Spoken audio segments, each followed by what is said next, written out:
everyone, I hope you guys are doing well. Let us talk about another writer who is related to the Jacobean drama.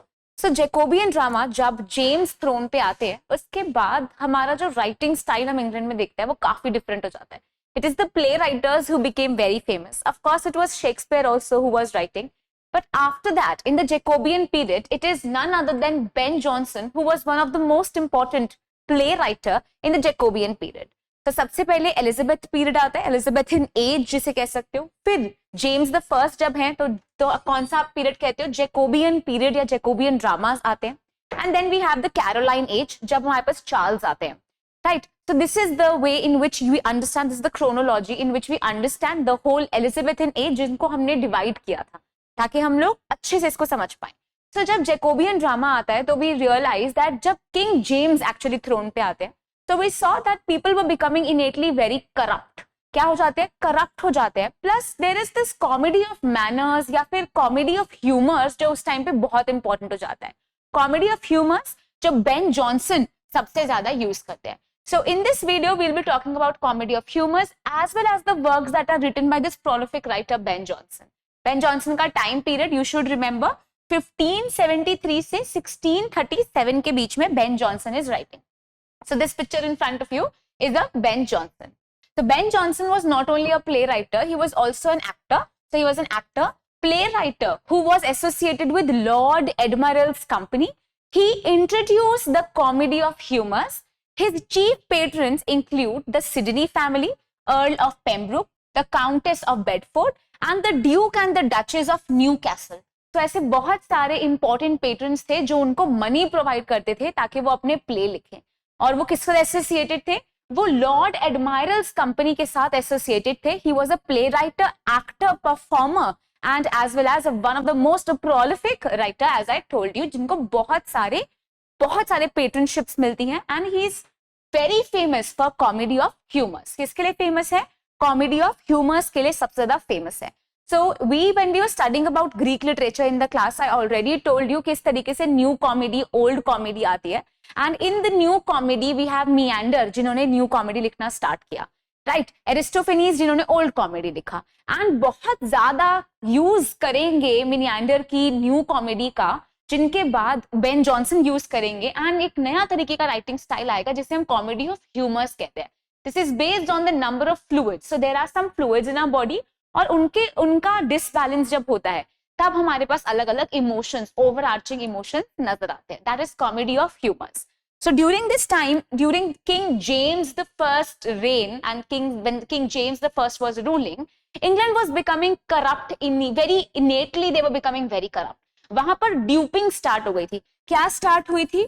ड्यूपिंग start हुई थी. तो Ben Jonson के हर work में आप ड्यूपिंग, ककल्ड्री जैसे थोड़े थोड़े थीम्स देखना स्टार्ट करोगे. जैसे ककल्ड्री तो आप देखते हो कॉमेडी ऑफ मैनर्स के टाइम ज्यादा आती है, पर ड्यूपिंग बहुत ज्यादा स्टार्ट हो गई थी. सो वॉलपॉन के अंदर आप क्या देख रहे हो? जो बेन जॉनसन का वर्क है वहां पे एक दूसरे को सब पागल बना रहे हैं. राइट, पैसे एक्सट्रैक्ट करने के लिए. यही तरीके के हर प्लेस के अंदर आप देखोगे innately the person was becoming very selfish. क्या था? सेल्फिश, और सब अपने बेनिफिट के लिए सारे काम कर रहे थे. तो जैकोबियन ट्रेजेडीज जब हम देखते हैं, जो सेनिकन ट्रेजेडी या फिर किड की स्पेनिश ट्रेजेडी से इंस्पायर है, उसके साथ साथ प्ले राइटर्स जैसे Ben Jonson, they were also writing, और उनके थीम्स भी वर अबाउट ड्यूपिंग. वहां पर बहुत सा प्लॉटिंग, स्कीमिंग, ये सारी चीजें हो रही थी. So the court was becoming corrupt, the kingdom was becoming corrupt. Queen Elizabeth का टाइम अब चेंज हो गया था. जेम्स द फर्स्ट थ्रोन पे थे जब बेन जॉनसन लिख रहे थे.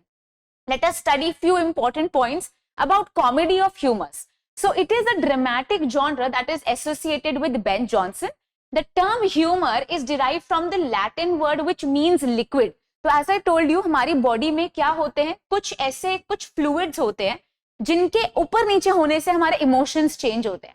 Right, so these humors were the fluids. They were the fluids which were believed to be there to regulate the human body and also the human temperament. Human temperament जो आप regulate करते हो इन fluids के साथ ही होता था. This theory can be traced to the ancient times. About 4 distinct body fluids were there. We have the blood, phlegm, black bile and yellow bile. And her fluid के ऊपर नीचे होने से एक different तरीके का emotions हमारे पास आते थे. जैसे melancholy हो सकता है, anger हो सकता है, so I give you this homework, ये होमवर्क लो एंड प्लीज टेल मी कि कौन से फ्लूइड से कौन सा इमोशन सबसे ज्यादा दिखाई देता है। ठीक है, ये 4 ह्यूमर्स हैं, ये बहुत इंपॉर्टेंट है। और बेन जॉनसन ने अपने कौन से वर्क में इसके बारे में बात किया था? Ben Jonson in this very important work, उनका एक बहुत इंपॉर्टेंट वर्क है, इस वर्क का नाम क्या है? Every man, wait, this work is called as every man in his humour. Every man in his humour is a popular work जिसके अंदर उन्होंने कॉमेडी ऑफ ह्यूमर्स दिया था। तो सबसे पहले कॉमेडी ऑफ ह्यूमर्स वो किसके अंदर बात करते हैं? कॉमेडी ऑफ ह्यूमर्स के बारे में उन्होंने बात की थी अपने work the comedy of humours के अंदर। किस वर्क के बारे में उन्होंने किस वर्क में इस बारे में बात करी है? वो वर्क था every man in his humour. उसके बाद इसी वर्क के बारे में एक और वर्क लिखते हैं, वो every man out of his humour. लेकिन कंफ्यूज मत होना, it is every man in his humour जो पॉपुलराइज करता है कॉमेडी ऑफ ह्यूमर्स को। और कौन से ह्यूमर्स हैं? ये 4 बॉडीली फ्लूइड्स हैं जो आपकी बॉडी में अगर ऊपर नीचे होते हैं तो बहुत सारे इमोशंस आते हैं, and you are telling me कि वो कौन से इमोशंस हैं। ठीक है, तो this is something that I hope is clear to every one of you. आगे चलते हैं। सो बेन जॉनसन के बारे में थोड़ा डिस्कस करते हैं। Ben Johnson was a very educated person. He was educated eight Westminster school. Dryden in his essay on dramatic poesy praised Johnson as the most learned and the most judicious writer. He compared Ben Jonson with Shakespeare. So Dryden अपने essay के अंदर Johnson और Shakespeare को क्या करते हैं? Compare करते हैं और बोलते हैं that Johnson is the more correct poet out of the two. Johnson क्या है? ज्यादा करेक्ट पोएट है। According to Dryden, Shakespeare was like Homer, but Johnson was Virgil. ये याद रखना, Shakespeare was Homer, but Johnson was Virgil. ये कुछ चीजें इंपॉर्टेंट हैं। The Isles of Dogs, basically इनका एक वर्क है जिसकी वजह से इनको जेल जाना पड़ा। So Ben Jonson काफी बारी बहुत सारी कॉन्ट्रोवर्सीज के अंदर क्या होते हैं? फंस जाते हैं। तो उन्होंने प्रिजन में भी जाना पड़ा था। And plus he was also associated with the war of theaters. तो उनके साथ सिर्फ comedy of humors he associated नहीं है, but he is also part of the war of theater with Dekker and Marston. We'll also study about that. The Isles of Dog उनका एक work है। He was charged with sedition. उनके sedition का charge लग जाता है for the satirical play written by him, The Isles of Dogs. ये work वो लिखते हैं along with Thomas Nash. किसके साथ लिखा है इन्होंने? Thomas Nash. और ये वर्क कब आता है? 1597 में ये वर्क आता है। Every man in his humour, it was his first major success and gave him recognition. This play elaborated the famous theory of humours as well. तो ये 2 वर्क्स के बारे में आप याद रखोगे। It is the isles of dog, जिस work को उन्होंने किसके साथ लिखा है? थॉमस नैश के साथ लिखा है। And he went to jail, he went to prison for this. Why? Because उनको चार्ज लगता है सेडिशन का। ये वर्क कब आता है? 1597 में। Plus every man in his humour, I told you, is an important work जिसके अंदर वो कॉमेडी के बारे में बात करते हैं, comedy of humours. Ben Jonson presided over the literary circle which met at the Merdian in the Mermaid Tavern. So ये basically एक बार्न जैसे होता है, एक प्लेस होती है, ट्रेवन इन जैसे, एक इन में मिलते थे, उसका नाम था मरमेड। तो there were a lot of writers जो इसको भी बहुत बार अपने वर्क्स में रेफर करते हैं। सो मरमेड, जो मरमेड ट्रेवन था उधर वो लोग मिला करते थे। कीट्स ने बेसिकली एक वर्क लिखा है lines on the mermaid, lines on the mermaid, ये भी याद रख सकते हो। In 1616, Johnson became the first unofficial poet laureate, right? So कौन बनता है first unofficial poet laureate? 1616 का ये first unofficial poet laureate बनते हैं। He wrote 19 plays and 36 masks. तो क्या लिखे हैं ये? 19 plays लिखते हैं और 36 masks लिखते हैं। मास्क क्या होते हैं? छोटे छोटे satirical comedies होती है, but this is for the kings and queens to have pleasure and watch. So it is James the First and उनकी वाइफ जिनके लिए बहुत सारे मास्क बेन जॉनसन ने लिखे थे। Not all of them were famous, but yes, there are certain masks that are written by him. He also played the role of a hero. क्या उन्होंने रोल प्ले किया था? He played the role of Hieronimo, who was a character in Kidd's Spanish tragedy.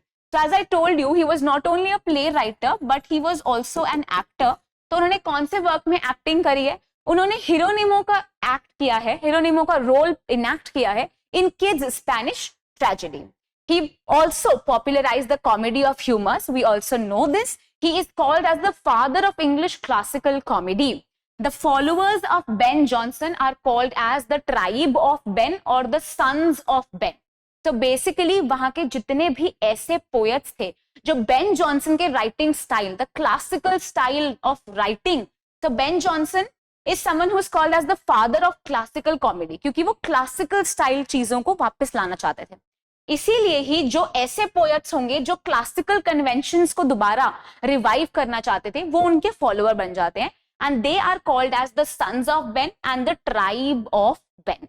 Right, sons of Ben के नाम से हम उन्हें जानते हैं. Ben Jonson write for Shakespeare, ये भी पेपर में आ जाता है कि किसने शेक्सपियर के बारे में ऐसा बोला है. Ben Jonson said about Shakespeare that he is not of an age but for all time, कि शेक्सपियर सिर्फ एक बारी के नहीं है, पूरे टाइम आप उन्हें कभी भी पढ़ो, he will be relevant.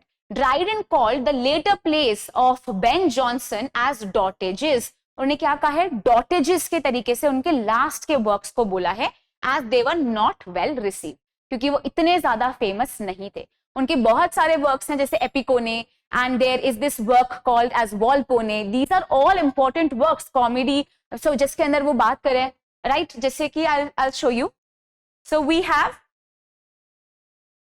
we have works like Every Man in His Humor, जिसके अंदर उन्होंने कॉमेडी ऑफ ह्यूमर्स के बारे में बात किया है. There is Every Man Out of His Humor. There is Cynthia Reveals, The Poisters, right?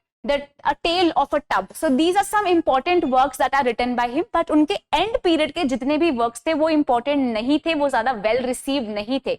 इसलिए उनको क्या बोला, उनको बोला गया डॉटेजेस. ठीक है, ये हम याद रखेंगे. We call them as डॉटेजेस.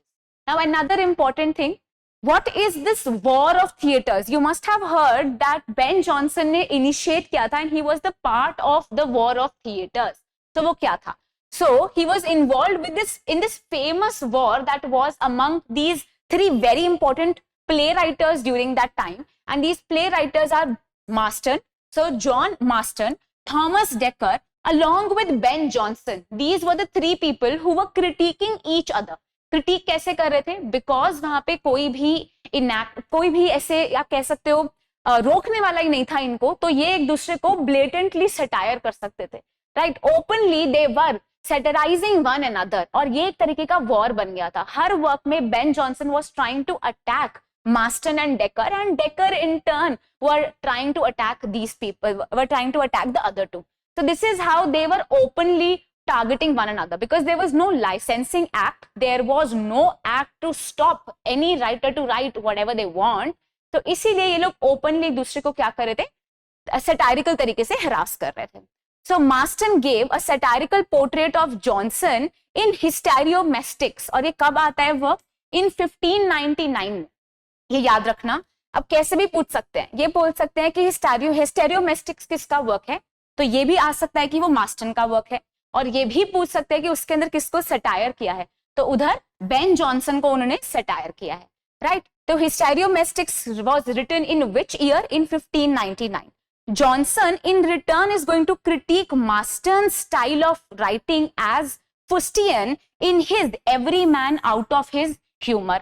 तो वो फुस्टियन का कैरेक्टर दिखाते हैं और every man out of his humour में मास्टन को अटैक करते हैं. मास्टन ने अटैक किया जॉनसन को, जॉनसन ने इन रिटर्न अटैक कर दिया अपने दूसरे वर्क में every man out of his humour में. Then Jonson also critic Marston in Cynthia's revels. तो उनका एक और वर्क है सिंथियाज रिवील्स, उसके अंदर भी उन्होंने मास्टन को अटैक किया. Then Marston will satirize Jonson as Lampatho Doria in his play What You Will. तो अब we have Marston who will attack again Ben Jonson को किस वर्क में, What You Will के अंदर. Then we have Johnson in his work Poetster who is going to mock. He here mocked both Marston as well as Dekker and their writing style. Ben also satirized Marston as the character of Crispinus and Dekker as the character of Demetrius अपने work के अंदर. Dekker is going to then reply by writing another attack work, another satirical work on Ben Jonson in सेटायरियोमैस्टिक्स। तो वो किसके अंदर attack करेंगे? सेटायरियोमैस्टिक्स में attack करेंगे। Decker is going to attack Johnson and call Johnson as conceited pedant as well as a murderer। तो वो उन्हें कहते हैं तुम एक मर्डरर हो एंड तुम एक अच्छे राइटर भी नहीं हो। वो दोबारा उनको अटैक करते हैं। All the three playwriters then later will be reconciled and Johnson collaborated with Dekker on The King's Entertainment and with Marston and Chapman in Eastward Ho।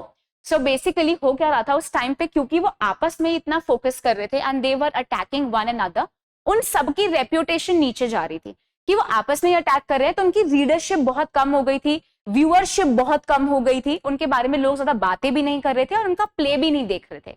तो basically what will happen, they will lose their appearance on the stage as well। So then they will realize that because अब ये तो बहुत problematic time period हो जाएगा, so they will collaborate, they will reconcile, these three figures will come together। We have Johnson who will collaborate with Dekker and write the work The King's Entertainment, और Johnson as well as Marston will write the work, Johnson, Marston and Chapman, Chapman भी इनके साथ लिखेंगे Eastward Ho। बहुत बार paper में आ जाता है, Eastward Ho इन्होंने लिखा है, a very important work। Then you also remember एक वर्क है वेस्टवर्ड हो। वेस्टवर्ड हो किसने लिखा है? वेबस्टर एंड डेकर ने मिलकर लिखा है। नॉर्थवर्ड हो किसने लिखा है? वेबस्टर एंड डेकर ने। सो वेबस्टर एंड डेकर ने भी दो वर्क्स लिखे हैं, ईस्टवर्ड हो, नॉर्थवर्ड हो, लेकिन Marston, Chapman and Ben Jonson ने मिलकर क्या लिखा है? Eastward ho. So remember and do not get yourself confused, okay. Then we have a number of mask. तो उन्होंने अपने लेटर पीरियड के अंदर मास्क लिखने लगे जब वो James as well as Charles दोनों ही अपनी क्वींस के साथ जाके ये मास्क देखते थे। और टाइम पीरियड क्या है? 1605 से 1634 के बीच में they wrote a number of mask, right. Then there are some notable works that you need to know about Ben Jonson। Ben Jonson has written certain works like A Tale of a Tub, A Tale of a Tub, The Isle of Dogs, Every Man in His Humor, Every Man Out of His Humor, Cynthia Reveals, The Poister, Sejanus His Fall, and there are dates also written in front of these works and you can write it if you want to. I'll wait for a minute. A Tale of a Tub, The Isles of Dogs कब लिखा जाता है? In 1597। Every Man in His Humor, इस work के अंदर ही comedy of humours के बारे में वो बात करते हैं। In 1598 every man out of his humour where he is going to attack, और यही वर्क है जहां पे उन्होंने बेसिकली आप कह सकते हो वॉर ऑफ थिएटर्स भी स्टार्ट किया। उसके बाद 1599 में ये वर्क आने के बाद Cynthia revels is another work जो कि 1600 में आता है। The Poetaster in 1601, Sejanus his fall in 1603। Then we have Eastward Ho, another very important work जो चैपमैन के साथ इन्होंने लिखा है। Then we have Volpone, one of the most important work, Volpone the Fox, and I would suggest you to read this work in greater detail. Try to read the summary of this work as well because बहुत बार पूछते हैं इसको। And duping is the main theme here. Then we have Epicone or the Silent Woman in 1609, The Alchemist, a very important work in 1610. Then we have Catiline, his conspiracy in 1611, and Bartholomew Fair in 1631. So these are some of the important works that we have of Ben Jonson.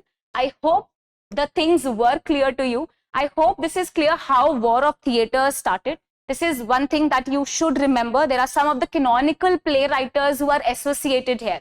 We have Marston, we have Dekker, and we have Chapman, who are all associated with the War of Theatre, right? So War of Theatre हम सब लोगों को पता होना चाहिए। Remember the works like Cynthia Reveal, remember the work like Every Man Out of His Humor, Hysteriomastics, Satyromastics, ये सारे works बहुत important हैं। किस तरीके से कौन किस वर्क में किसको अटैक कर रहा है ये भी पूछा जा सकता है। If the examiner is very strict, they can go this deep and can be this brutal, okay? And also remember कि डेकर ने किसके साथ? वेबस्टर के साथ भी दो वर्क्स लिखे हैं, east Westward Ho and Northward Ho. So I hope you understood these things. I hope you like the video. This information that I gave to you was very, very important. I have seen a lot of questions बहुत सारे English papers के अंदर Ben Jonson से. So it is not only for TGT but for PGT, UGC NET. You should know Ben Jonson. He's one of the most important writer when the Jacobean period started. As a playwright, as an actor, he did prolific, right? So thank you so much for watching the video. I hope you liked it. I hope you are making your own notes. I'll see you soon with another video, and try to study hard because paper is just around the corner. Have a good day. See you soon. Bye-bye.